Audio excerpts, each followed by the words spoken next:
Good evening, everybody. We're going to go ahead and get started. I wanted to take an opportunity to introduce myself.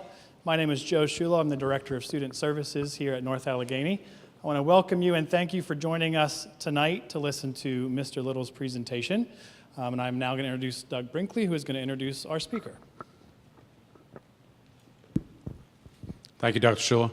Hi, my name is Doug Brinkley. My job is the Student Assistance Coordinator here at the school district. What our plan is, and I'm going to go over the overview of this evening, is we're bringing Philip Little, and as we advertise, to talk about social media.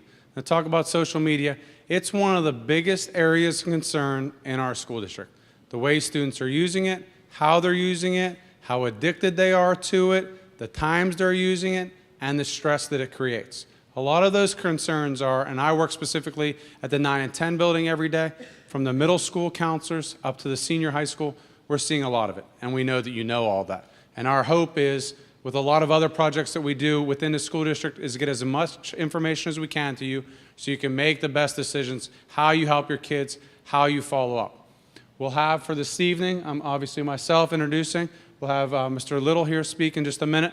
We're also going to provide to you at the end, my counterpart Jeff Longo, who's at the senior high school, is going to provide evaluation to you. In the evaluation, we want to see what you want to learn more about.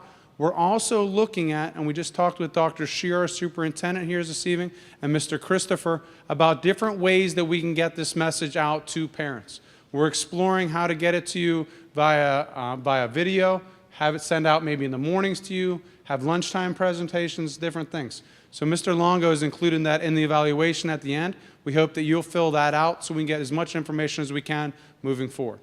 At this time, I'd like to introduce Mr. Little, who's going to inform you a lot of information about social media. Thank you very much for coming this evening.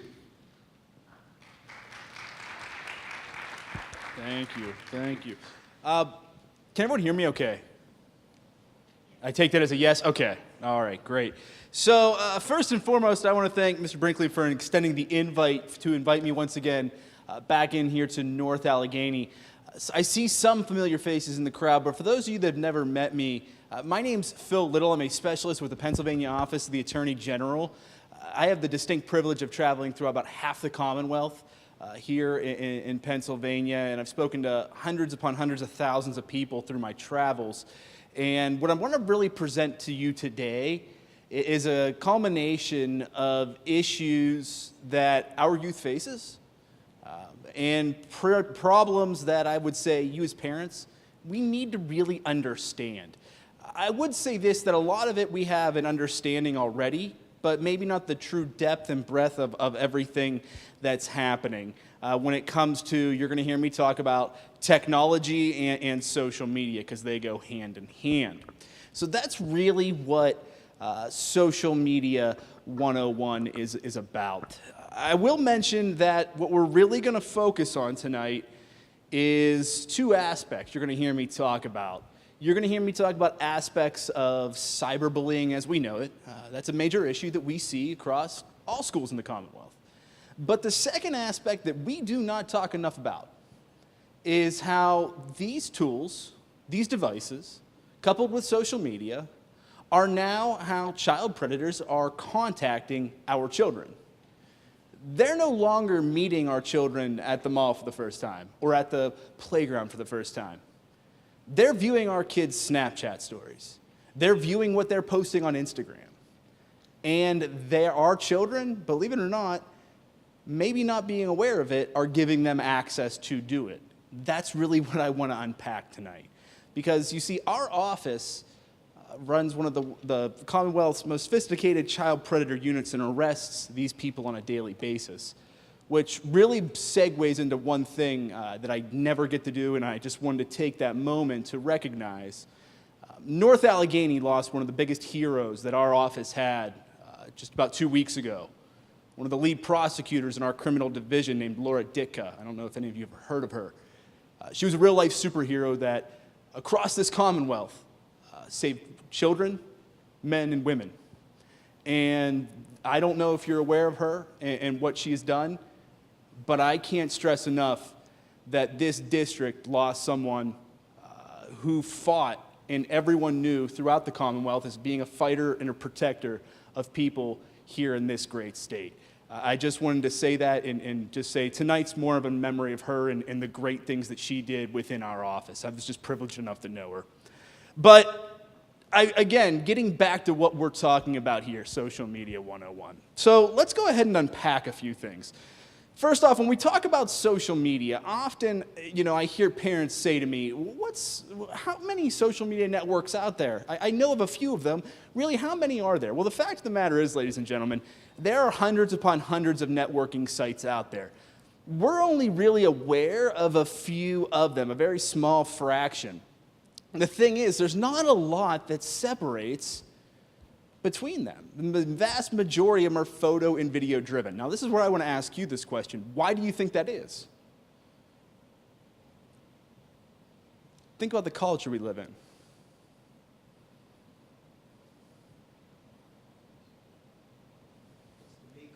Absolutely. You hit the nail on the head. We live in a me, look at me culture. I need to post this, I need to post that, so I can get as many views, I can get as many likes, and get my self-exposure out there.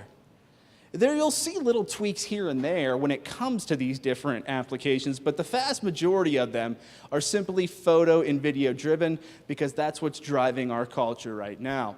I'll mention this too, is that I could be done talking today at this program and a new social media application would emerge.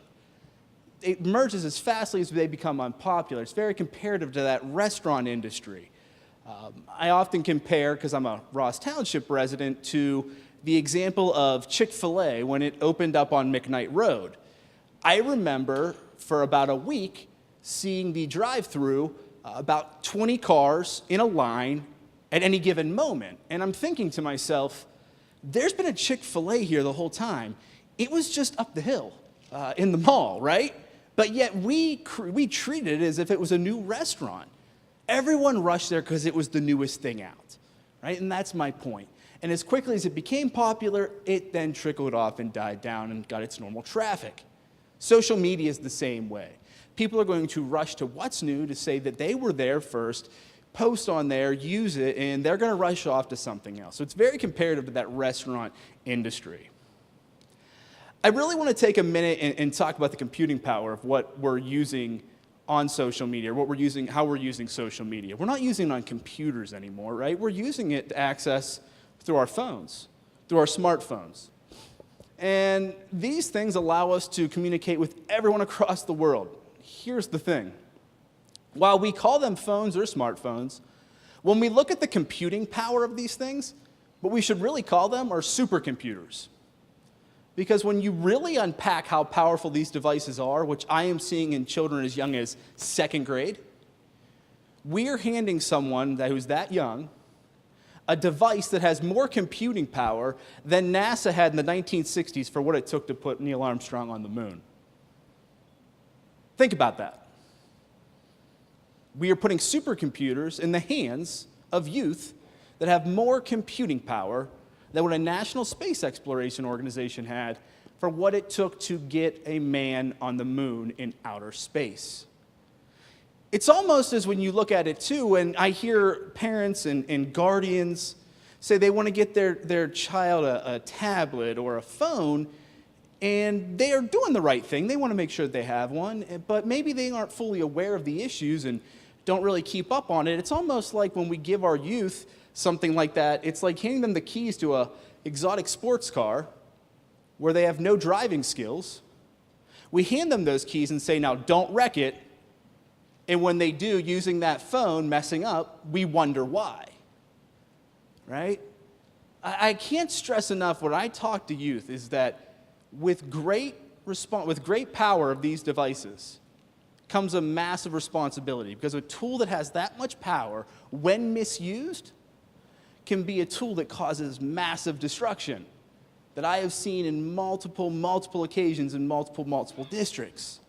We have to respect these and use them properly. So I want to give an overview of social media here, just to really give an understanding here. Does everyone know that you have to be 13 years or older to have an account? I see some heads shaking yes, I see some heads shaking no. You have to be 13 years or older. Here's the thing. Nothing's stopping you from lying about your age. And I can assure you that Our children are stretching the truth about how old they are. If you were to come with me into maybe a second grade class across the Commonwealth, anywhere I go, and let's say there were 20 students there, and I were to say to these second graders, how many of you have your own social media profile? And I make it very clear that it's not mom or dad's, it's not the adult you live with at home, it's not your older brothers or sisters, it's yours. On average, you're going to see about 10 to 12 hands go up. I hope I'm not talking to someone who's 13 years old or older in second grade. But that's telling me something. That's showing me the normative behaviors in the culture that we live in. And they're fully not prepared for the dangers that are out there when it comes to not being cognizant of their surroundings and what they're putting out there when using social media. I often talk to parents and they'll ask me questions about, well, what's the app that I need to be the most aware about, right? What's the worst app out there? None of them. None of them are bad, right? It's the behaviors that we exhibit when using them or that make them bad. I've often heard parents tell me, I hear Snapchat's the worst. Well, no, if you're using it appropriately, there's nothing wrong with it. It's the normative behaviors that we are using and exhibiting when using them that make them bad. That's the mindset we truly need to adopt and understand when it comes to these things. None of them are bad. It's the behaviors that have become accepted amongst our youth and have become normative in the schools that people are using these that become the major issue. Lastly, I'm going to show you two of the most popularly used social media apps. I'm going to show you security settings on how to enable different things to keep your child safe while using them. Here's the thing. Your child could turn them right off. The fact of the matter is it's not the security setting that keeps our children safe. It's communicating with our children about the issues on why we have these settings enabled. But you already know that, right? None of this is real rocket science, but it's really making people aware of the major issues that are out there. And I want to mention one thing is that I'm going to show you again two of the most popularly used social media apps. You're going to recognize them, but you're not going to hear me talk about Facebook, or you're not going to hear me show you Facebook, or you're not going to see me show you Facebook. Does anyone want to guess why? Yes, it's for old people. You have it, right? It's not cool if mom or dad has it. It still is, though, the most popularly used application out there. Hands down, over 1 billion people will log on in 24 hours. Your kids may have a profile, which the majority of them do. They're not really checking it. They're going on to other things, and you're using other applications. These two that we're going to unpack across my travels are the two most popularly used ones. You may ask yourself, too, well, why didn't he show something like a mass text message application like WhatsApp or Kik? Or why didn't he talk about YouTube? Well, here's why. When I mention social media, I mean the purest form of it. So think of it like Facebook. Facebook is built that you have a said profile, that you can post data on there about yourself or others or whatever you want to post, information. You gain followers, and they can interact back and forth. That's the purest form of social media. Many people think that maybe YouTube is. I really would disagree. It has elements of it, but it truly isn't that purest form. So that's really what we're sticking to tonight. I'll be more than happy to answer questions at the end, but just so to give you a better understanding why I chose these two applications. So let's go ahead and unpack and take a look at our first one here. These are two phone-based applications, and our first one here is Snapchat. Does anyone recognize this icon on maybe their child's device? Anyone here? Show of hands. Okay, good, good. So for those of us who are unaware what Snapchat is, let's just talk about it. It's a photo and video sharing application. What it allows us to do is send media back and forth to one another, and that media disappears, air quotes, right? So to give you an example of what I'm talking about here, ma'am, your name? Julia. Say Julia and I both had Snapchat. I can take a photo or I can take a video and send it directly to her, okay? I can set a timer for how long it would elapse for her to look at, 1 to 10 seconds. After that time's elapsed, that photo disappears off of Julia's phone, right? Again, you keep on seeing me do air quotes on the disappearing side of things. Nothing disappears. We're going to talk about digital footprints here at the end. The other way that we see Snapchat, how you more see it being used is, I'm sure many of you, or you probably, if you're playing with your children, have stuck your tongue out on Snapchat and there's a puppy dog tongue that comes out, or on your head there's puppy dog ears, right? We've all seen those different things, that the different programs that are embedded in the app that have them little quirks that people can send to one another. And that's where this all began. This is what Snapchat is. To give you an idea of the traffic here, to really pound home how much these applications are used, on Snapchat you're seeing 187 million daily users. 187 million. To put in context, really, the entire population of the Commonwealth of Pennsylvania is roughly 12.8 million. So quite a bit of people are logging onto Snapchat. So let's take a look at some of the settings that we can enable, or again, some of the features, I apologize, that Snapchat has evolved to keep themselves relevant. Because what you will see in a lot of these applications is they will first have a certain quirk or a service that they provide, and then they need to keep themselves relevant so that they don't lose users. A few years back, one of the things that Snapchat did to keep themselves relevant is created My Stories. What you can do here is you can take photos or videos and you can assign them to a collage, basically, that your users or friends can go ahead then see, and it shows you a collage of what you did throughout the day, right? So here are some of the issues that we have seen with Snapchat. Now, I'm going to have you guess at this. I've mentioned how the photos disappear. Does anyone want to guess how this has been misused? You can screenshot it. What am I screenshotting? What kind of pictures? Yep. Inappropriate photos. Let's just keep it at that, right? This, at the beginning, when it very first came out, was a major vehicle for inappropriate photos to be traded amongst one another, because they believed that the photos disappeared. Again, I'm sure many of you have heard of the term digital footprint. We're going to, again, unpack that at the end. Nothing goes away. It can be screenshotted. There's also various methods to get what's on there. About several years ago, Snapchat, which people don't realize, is all the media that we put on these social media applications, they have hard drives in their headquarters that saves everything, right? And Snapchat was actually hacked by real hackers. Not the ones that all of our kids think they're getting their accounts hacked. I can tell you every school I go into, there's this fascination amongst young people, thinking that their accounts are always hacked for some reason. That's not happening on this level. But in this case with Snapchat, it actually happened. And millions of photos leaked out, and a lot of them were photos that were inappropriate of minors, and you get the picture there. And the crimes that go along with that. So that's how we saw this being abused in the early stages of it. So let's go ahead and talk about another feature that Snapchat and all social media applications have now. As a parent, you may try to do your due diligence, try to keep up on things, maybe try to look at who is my kid talking to lately on texting. And if you had an iPhone, you'd probably tap on that application right there that came with the phone, right? The text messaging app. Or on an Android operating-based system, sometimes it looks like this, or there's other variations. But you get the picture. And you may only see a few threads in there.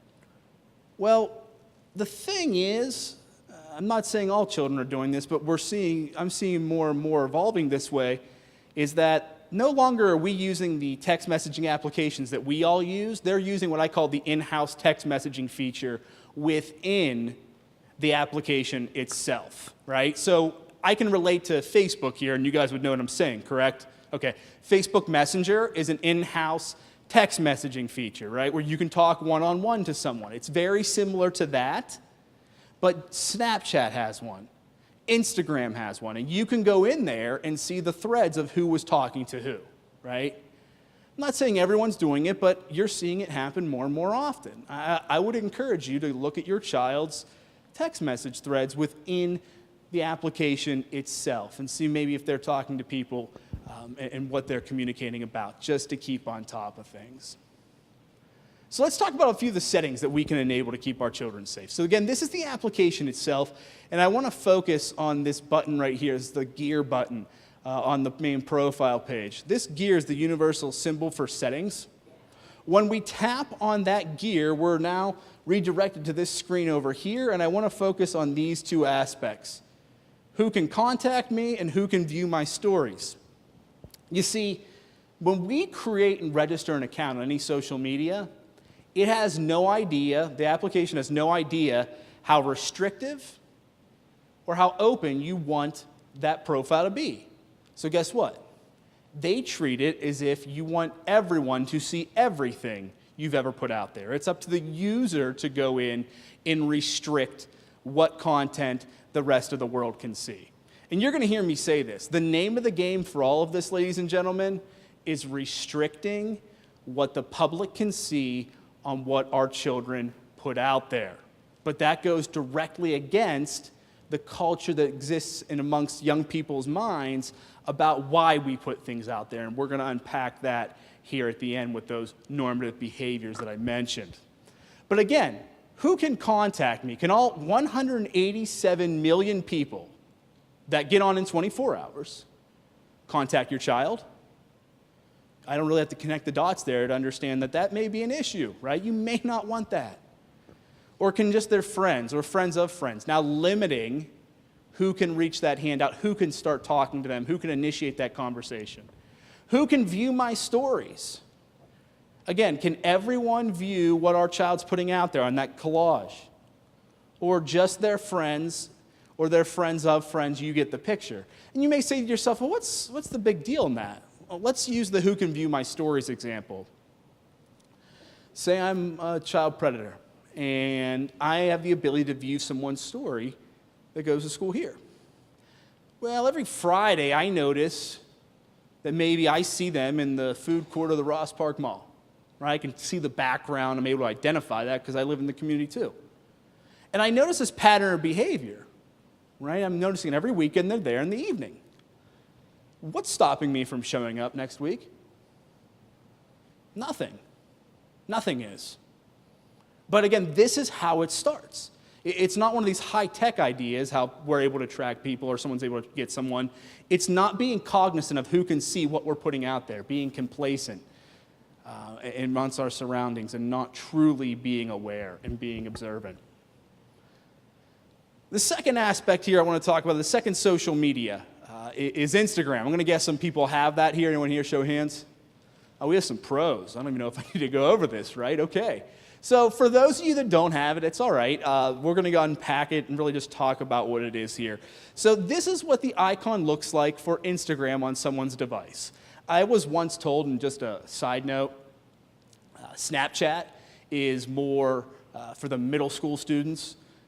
And once you get older, I would say evolve into high school, you're seeing more people use Instagram. I was just in a school about, I don't know, a month or so ago. I was talking to a bunch of juniors and seniors. And I'm talking to them, and I said, you know, you guys use Snapchat, right? And you know, contact one another. And they looked at me and went, no one uses that. And I went, whoa, okay. Well, what do we use then, right?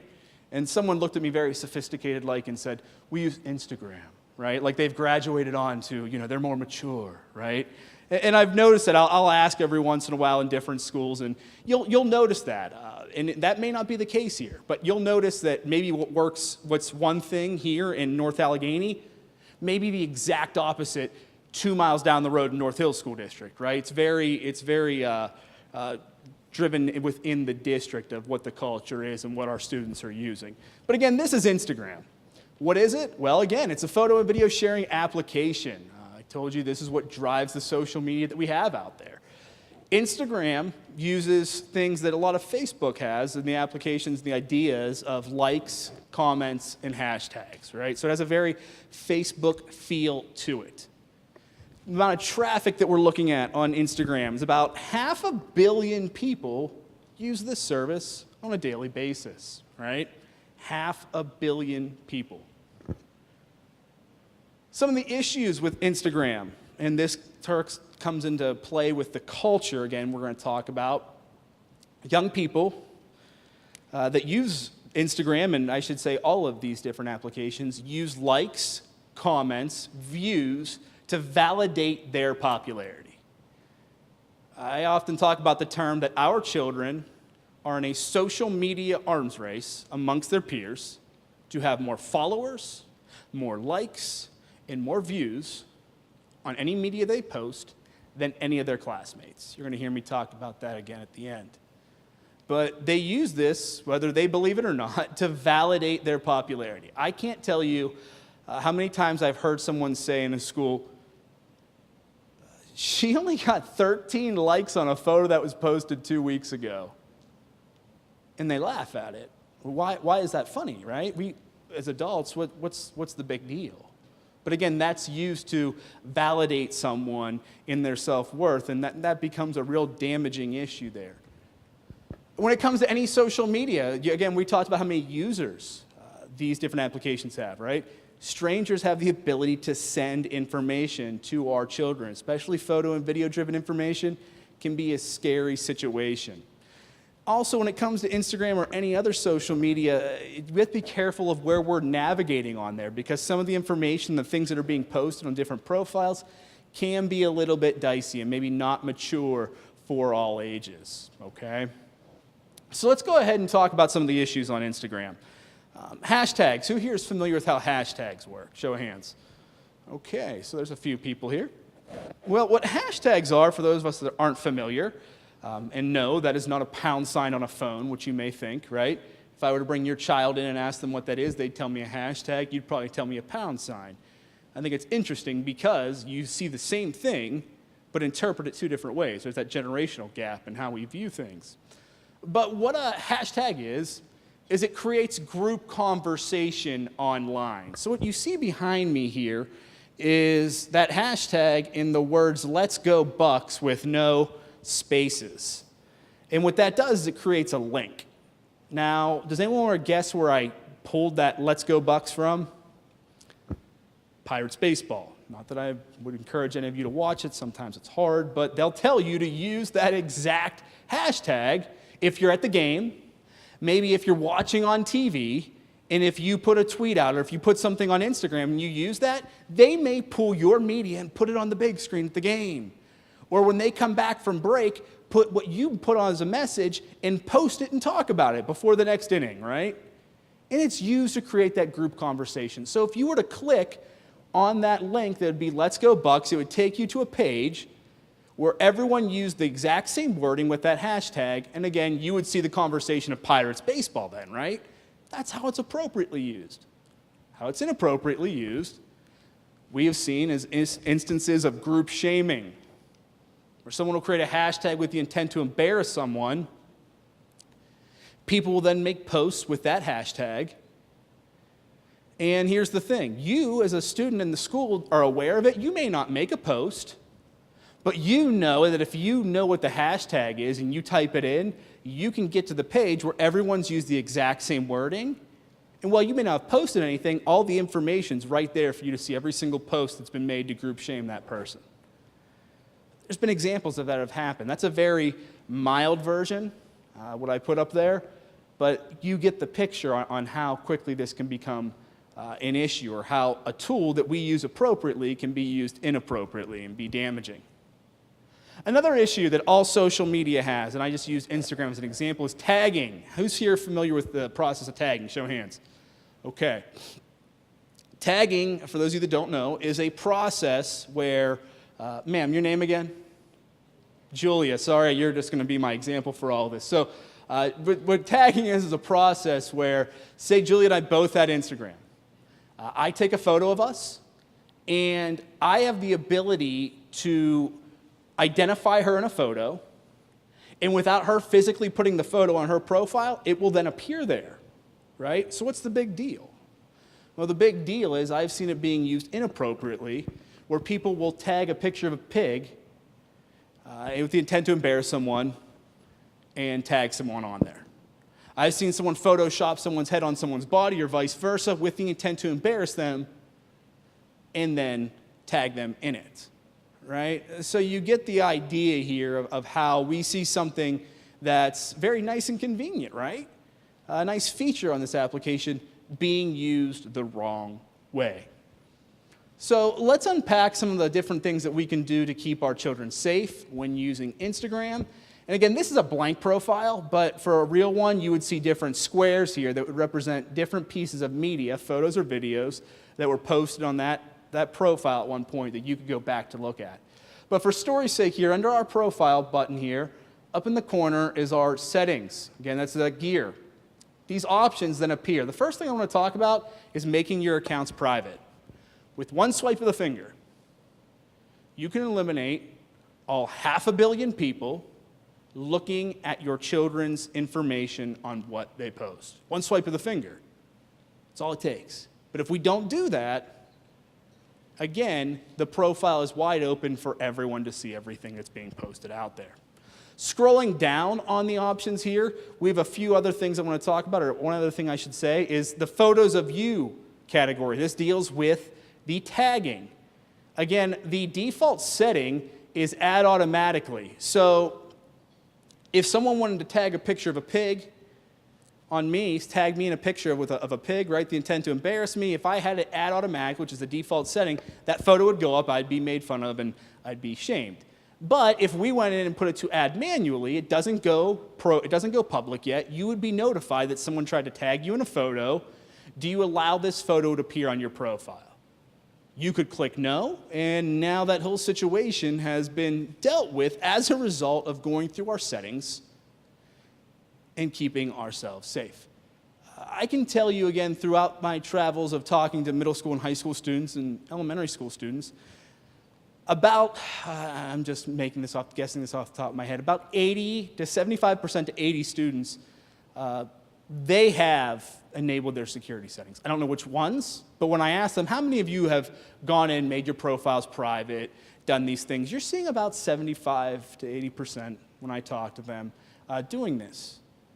But there's still 20% of young people that's telling me, or 25, that still allow all 500 million people to look what they're putting out there, have the ability to be tagged in photos without their permission, and these major, major issues, okay? This last thing that we're going to take a look at before we unpack the normative cultures, this last application is secret apps. Has anyone ever heard of this, or maybe dummy apps or ghost apps? Okay, a few hands go up. So, I will preface this. We are going to get through this. Please, this is not doom and gloom, because this can be kind of heavy for people to digest. But we're going to get through this, and we need to be aware of it because it's a major issue, okay? So what are secret apps? Well, they're dummy apps disguised to look like everyday applications that you may just glance over when looking at a phone, right? So, for example, this is the icon for a secret app. What do you think that would be? Calculator, right? It's not a trick question. It would be a calculator, and it is. We're going to take a look at what it is here in a moment when we open it up. But what this secret app allows you to do, it allows you to hide media within that application, like photos and videos, that would no longer appear on the photo app that you would touch on a phone, right? They would no longer appear there on the camera roll or that photo application. They're now embedded in this application. So what do you think they're hiding?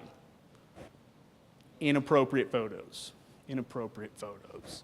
And I can't stress enough, I don't know what goes on here. I'm not saying that, so please don't get this misconstrued, but every school has struggled with this issue of inappropriate photo sharing. Every single school has, right? So just to give you an idea. So that it's a problem. It's a major, major problem. So let's take a look at what a secret app looks like. So again, you would tap on this button right here, and this is what it looks like. It looks like a calculator, and it functions like a calculator too. So theoretically, you could download this application, never hide photos in it, and just use it as a calculator. But why would you do that when you can use it for its real purposes of why people download it? You see, when you very first get this application, it asks you right here to enter in a PIN number. And when you enter in your PIN number, let's say it's 1, 2, 3, 4. In this case, you hit the percentage sign as your enter button. Once you enter in the correct PIN number, this screen drops down, And all the photos or videos that you wanted to hide from mom or dad appear right here. So to share with you a story, I was once at a school, and I was talking about this. And this one father told me, he asked, can I share a story real quick about secret apps? This is a few years ago. I said, yeah, sure. He said, about 3 or 4 weeks ago, I never even knew this existed. He said, but I work at one of the Apple stores in the tri-state area. And the one day I'm standing there, and this mom, I can spot her from 100 feet away, is storming to the store. And he said what I would assume was her 9th grade son is tagging behind, and she looks furious. She comes up to me and hands me her son's phone and says, I spent a lot of money on this phone, and I just got it for him about a month or so ago. And this thing has, I think at the time it had 128 gigs, which is an absurd amount of space.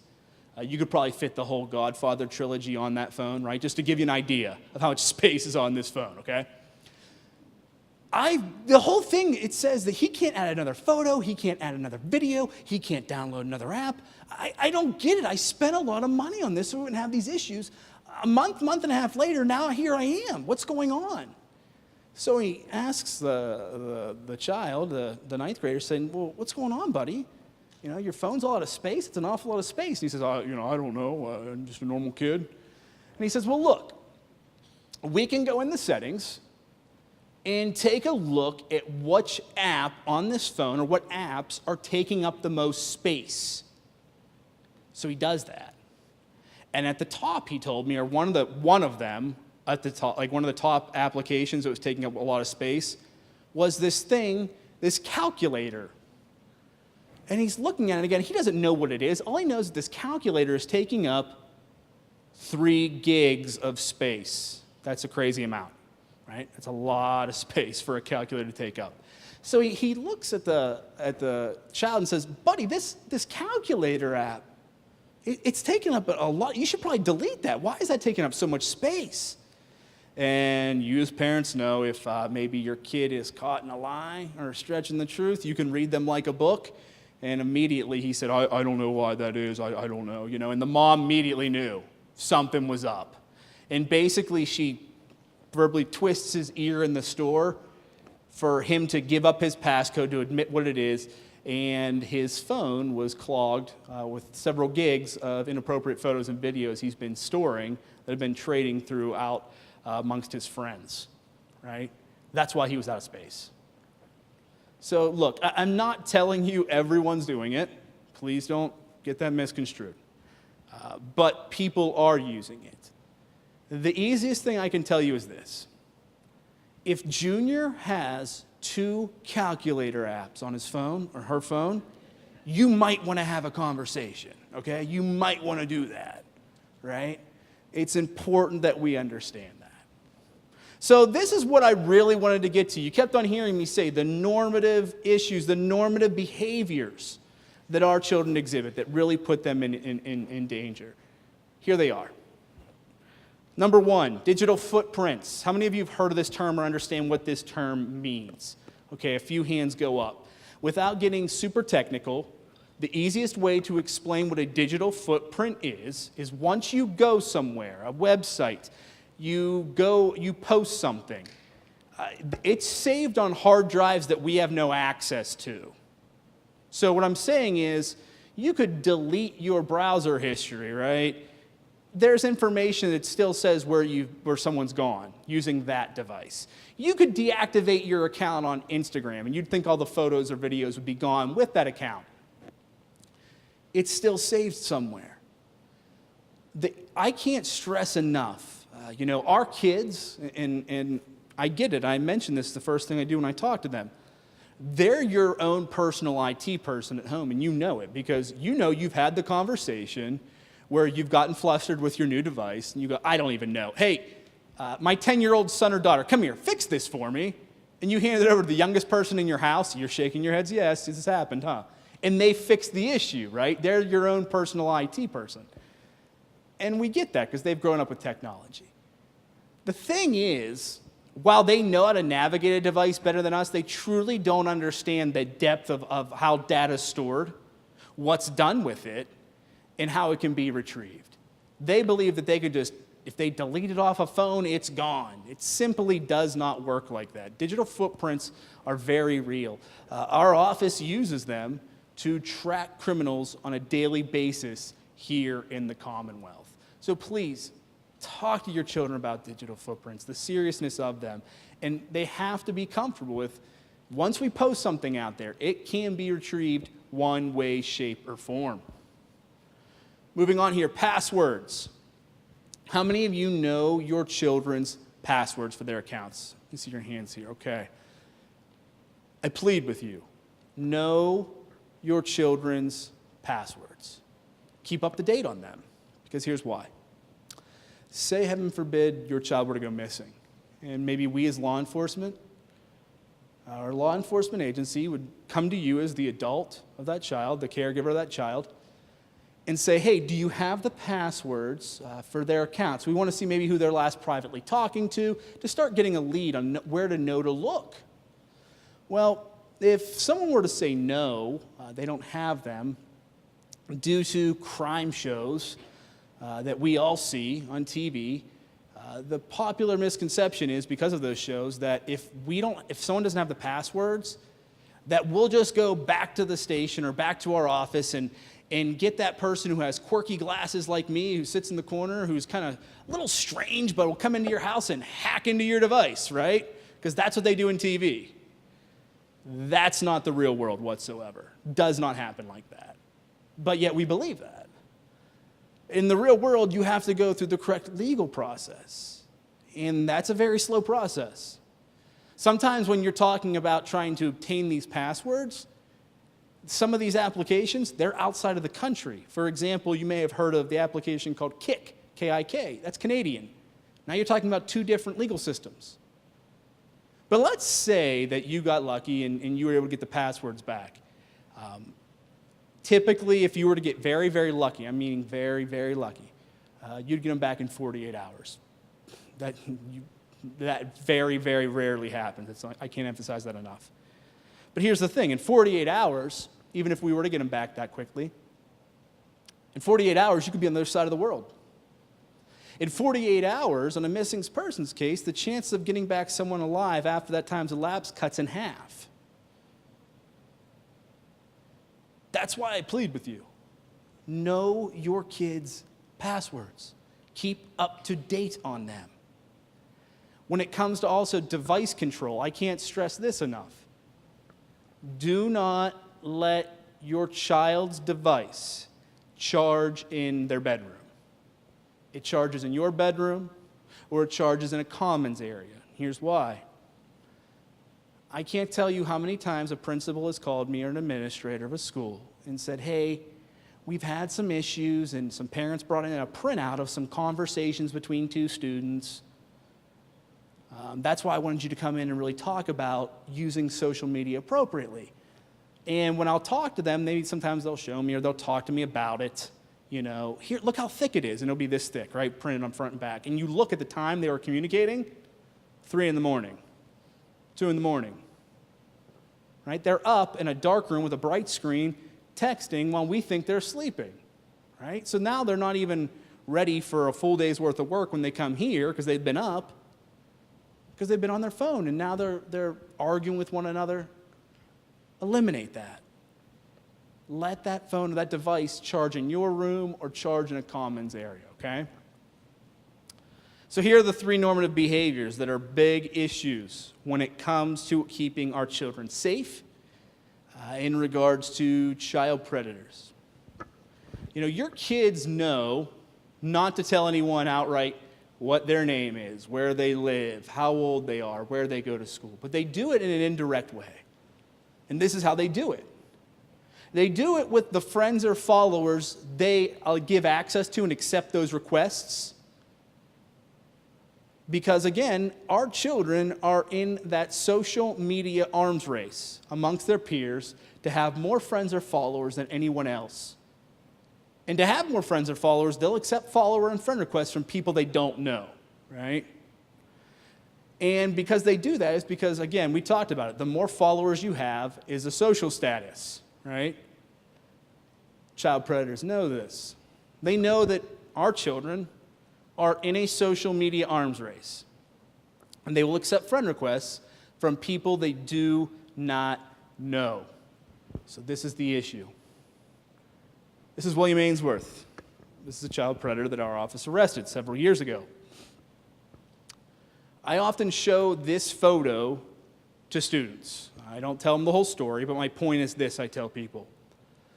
If this guy right here used his real photos and sent you an Instagram request, middle school, there's no doubt in my mind that you would go, oh, he's old, he's creepy, no way, deny, right? And all the kids laugh and go, yeah. Well, he knew that. That's why he didn't look like that. You see, he went as these two aliases, Anthony Ripnavari and Bill Cano, two young surfer guys who lived out of state, who spent their time here in western Pennsylvania in the summers at a family member's house. Because that's where Ainsworth lived. And he was making contact with people under these aliases. And it worked. And the thing is, no one knew any better because they thought they were talking to two young people, not someone who was significantly older than them and had ulterior motives. You know, I can't stress enough to go through your child's friends and followers list and do an audit. That if they don't know someone, knowing someone, we should define that, right? What's knowing someone mean? Someone you go to school with. Someone you do extracurricular activities outside of school with. Someone you have physically met. I've met young people that think knowing someone is, I play Fortnite with him online, I talk to him through a headset, he told me he's from Chicago. You're laughing because you know this is true. And now I follow him on Instagram. You ever met him? No. How do you know him? You don't. But that's what knowing someone means, and there's that generational gap, right? We need to make sure who is looking at our children's information. Because people like this are banking on the fact that our kids will say, well, I don't know this guy or this guy, but he looks like he's my age. What's the big deal? And I get another follower. Okay, whatever. And that's what happened here. And all it takes is one person in an area to do that, and then it opens the door for them to start reaching out to that person's friends or followers. And then the spider webbing occurs, right? You can see how quickly it can happen. I urge you to go online. Keep those profiles private. Look at their friends and followers lists, because this person right here is very real. And we talk about this case across the Commonwealth. It just so happened this guy was right down the road from here, just a few miles, right? So it's a very, very serious issue. The last thing I want to talk about is metadata. Anyone familiar with this term, metadata? Okay, a few hands go up. Simply what metadata means is data behind data, okay? The data that you can view in something may be a photo or video. There's data embedded in that photo or video that you never realized or intended to be there, and it can be extracted, and it doesn't take a computer scientist to do that, actually. It's quite simple. And it can show a lot of information. So I talk about this in relation to this photo right here. So how this typically happens with people is, you know, predators will go online, they'll use those accounts and they'll groom someone, right? It's that process of gaining trust. And they'll do this for quite some time. And at some point they may ask them, hey, let's communicate offline, here's my cell phone, let's talk, right? And they may ask someone to send them a photo, not an inappropriate photo, but just a photo, right? So that's how this whole process is going. But to show you how this works, to give you an example, again, Julia, right? Say Julia and I are text messaging one day, and she tells me, I don't know, I'm going to buy a couch off of her. And she sends me a text message of the couch at her house, see if I want to buy it, okay? Let's say I've never met her, but I contacted her online, saw the listing, and she sent me this on my phone, that picture. You could rip the metadata out of that photo, and without ever seeing her, with some of the sophisticated metadata browsers, you can figure out what type of operating system her phone is. So without ever meeting her or seeing her phone, I know what type of phone, make, and model she has. I know how many pixels make up the photo she sent me and the different colors of the pixels that make up the photo she sent me. And some of them, you know the height above sea level of which that photo was taken, the date and time the photo was taken, and the exact GPS coordinates of where you were standing on this earth when you took this photo. All that can be embedded in these photos without our knowledge, right? So back to this right here to really emphasize my point. This photo right here. You can't pinpoint me to an exact location when you see that photo, right? You could say you're in Pennsylvania because it says Pennsylvania, but let's be honest, you can drive 6 hours east and you're still in Pennsylvania. I really want to emphasize the idea of metadata in photos here. So what I did was with this photo, I used a free metadata browser to rip the information out. Now, not as much information that I mentioned comes with some of the free ones, but in this one, for story's sake, the most important piece of information I got out of there is the exact GPS coordinates of where I was standing when I took this photo. I took those coordinates and plugged them into a online map, and there is the result, right? The needle is over top of Pittsburgh. But again, we're zoomed out so far, how dangerous could that really be? There's multiple buildings down there, thousands upon thousands of people are down there at any given moment, right? Well, we're about to zoom in to show you how exact this is, okay? So how many of you can see this rectangle right here, right? For frame of reference, that is the city-county building right here. This is the Manor Complex, okay? It's the former office, headquarters of our office. We've just moved not too long ago. But my point is this. Just from that photo, ripping the GPS coordinates, plugging them into a map, not only does it show you which building I'm in, it shows you which part of the building I'm standing in. And that's accurate. That's accurate. So let's put this all together. Well, your kids are in a social media arms race amongst their peers that have the most friends and followers out there for the sake of popularity. Child predators know this, will create fake profiles with very convincing backstories, send that friend or follower request. If we're not on the ball, they may accept that. They may be groomed, and then they'll be talking offline, right? Maybe they'll say for some reason, hey, let's communicate offline. They may ask that person, hey, send me a photo of yourself, right? It's not the inappropriate I'm talking about, but just a photo. And if they're sitting at home, they send that photo, not thinking anything of it. They get this photo, they pull the information out of the photo. Guess what they can just figure out? Where you live. That's not a stretch. This is real. This is why I plead with you that we have to be cognizant. If we're going to put a device, a supercomputer in the hands of a second grader, they have to know how to use it appropriately, right? Because if we misuse it and aren't aware of how powerful they are, it can get us into serious jams. Lastly, again, some tips. Limiting who can see what we post. That is the name of the game, right? Limiting who can see what we post. Making the accounts private. Auditing, monitoring our friends and followers lists. Do not communicate with strangers, those people we do not know. Don't even make up a fake name so they get away, so that you can just get them away. Don't even respond to them. Lastly, if you're lost on an app, I've heard many adults say, I got so flustered, I thought I was going to break the thing, right? You're not going to break anything if you're on there. You get confused. If you see that gear somewhere on the page, that is the universal symbol for settings. Let that be your beacon. Let that be your guide to get you to where you need to go, okay? Last follow-up, communication's key. Remember, they can turn off all these settings we talked about. It's important to talk about why we enable them, okay? Please don't think, oh, my child would never do this, right? We call that the ostrich syndrome. We bury our heads in the sand and say, this would never happen here. Think about when you were a child, right? Think about when you were a child. If you have any information that's pertinent to our office in regards to any child predator activity, you can contact us at our tip line, 847-411 at PA Kids, and our child predator hotline, which is that 1-800 number right below. At this point, do you want me to take questions or kick it over to you, Jeff? Both? All right, so at this point, I'm going to kick it over to Jeff, and while he's coming up, does anyone have any questions I could answer? Yes, ma'am.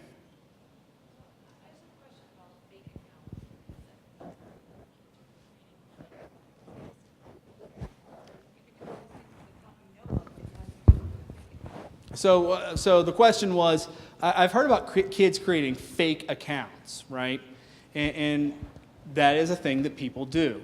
Basically what it is there's the account that mom or dad are aware of, right? So you think, oh, I'm good, I'm keeping up to date on it.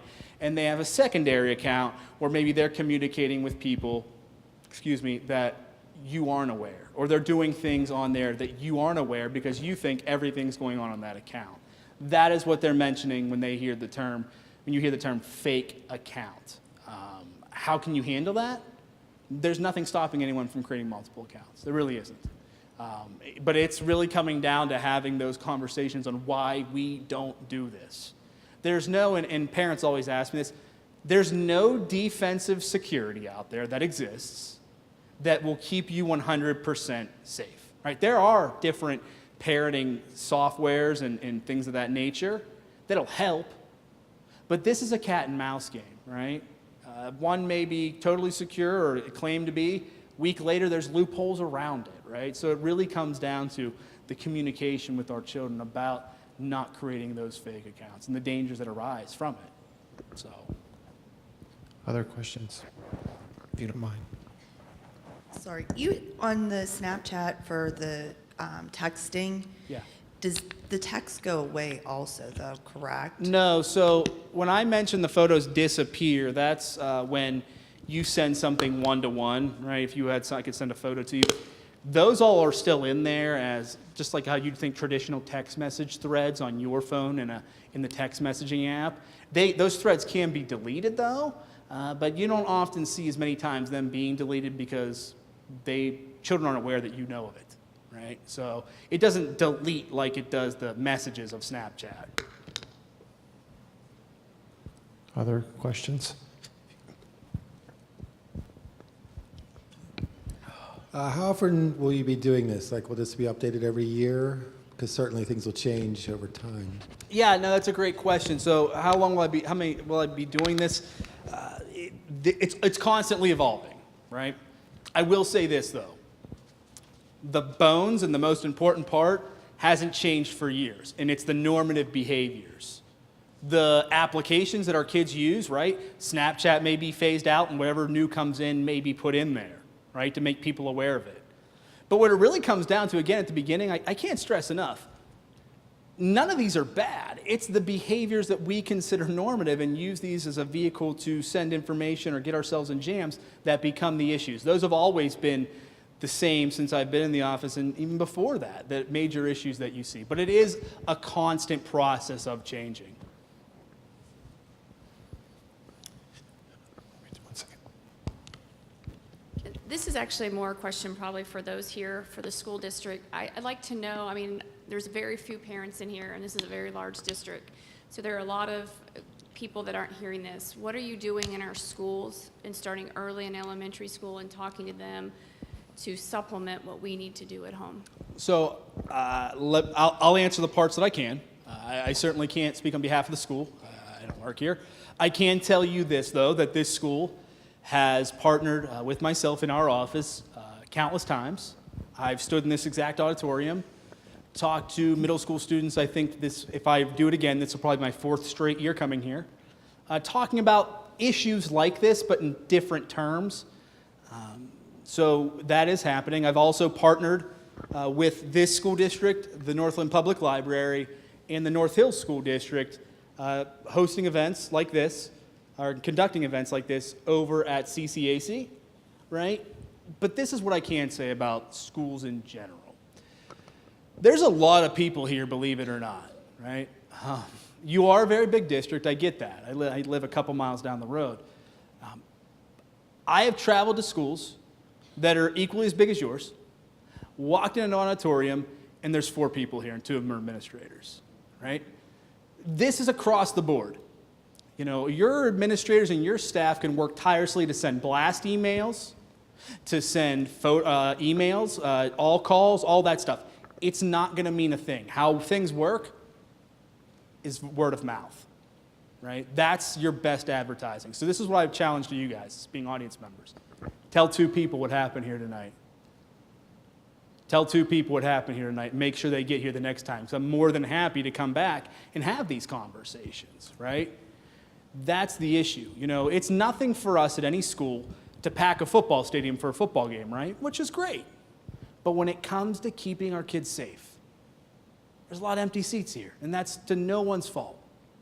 But it's just what are the priorities that we're putting forward here. So I can mention that. I don't know if there's someone from the school that wanted to talk on their behalf, but Sure. Yeah, I also can share that we do, especially with the implementation of Focus 2020, focus on digital citizenship with our students through counseling, through library lessons. We also promote resources such as Common Sense Media to help educate students and families on appropriate use of the technologies as well. So we are taking efforts in our library classes with our counseling departments to implement digital citizenship to our students.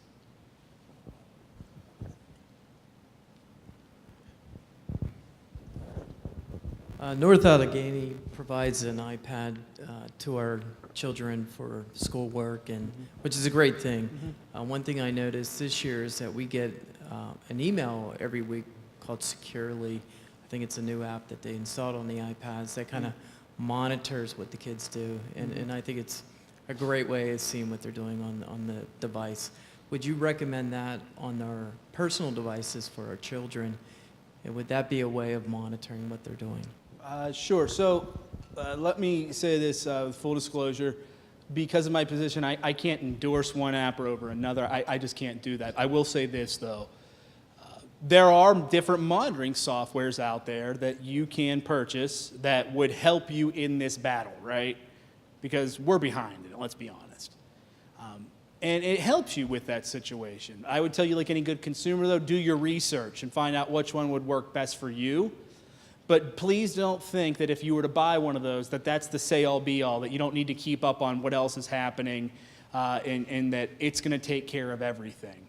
But I would certainly say that they are out there. It is beneficial. But like any good consumer, do your research before purchasing one. Oh, geez, that's loud. I have two questions. The first question is, can you explain a little bit of the difference between a fake or Finstagram account and a spam account? So there's one of the things I always do with this program, I try not to get too in the weeds and super technical with things, but to try to keep it as light as I can. A Finsta, you may hear it be called, or a Finstagram is a slang term for fake account, more or less, okay? So when you mention fake account, ma'am, it's the same thought process of what I mentioned there. A spam account may be created by an algorithm, people, whatever the case may be, to try to, and they're very obvious of what they are. Sending out, for example, you may notice on Facebook all of a sudden randomly there's fake accounts or a strange account, someone you don't know, telling you to click on this thing for sunglasses that you can get 20% off on, right? It's a fake address, things like that. Those spam accounts are created just like what spam is, to clog up your information, to clog up your profile of what's being posted out there. Without getting too much in the weeds, that's what we're seeing with it.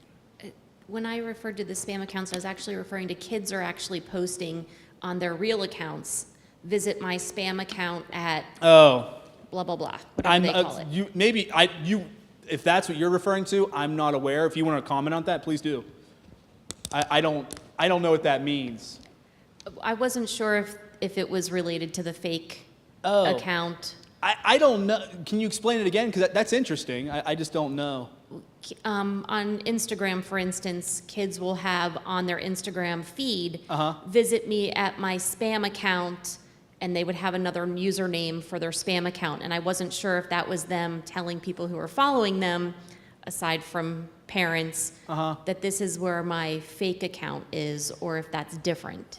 I haven't seen that, and not to say, obviously it's happening, right? I can't claim to know every single thing out there, but it sounds like that possibly could be a reason why someone would do that, so that they could then follow their Finsta account or their fake account. So it sounds about right. Okay. My second question was, when you were referring to the metadata that was maybe embedded in photographs, if a child were to send a photograph to somebody that they do know, and that photograph gets then forwarded to somebody they don't know, does that data or metadata follow that photograph? Yes. Thank you. The question was, are you able to turn off that information through location settings? Yes, you can.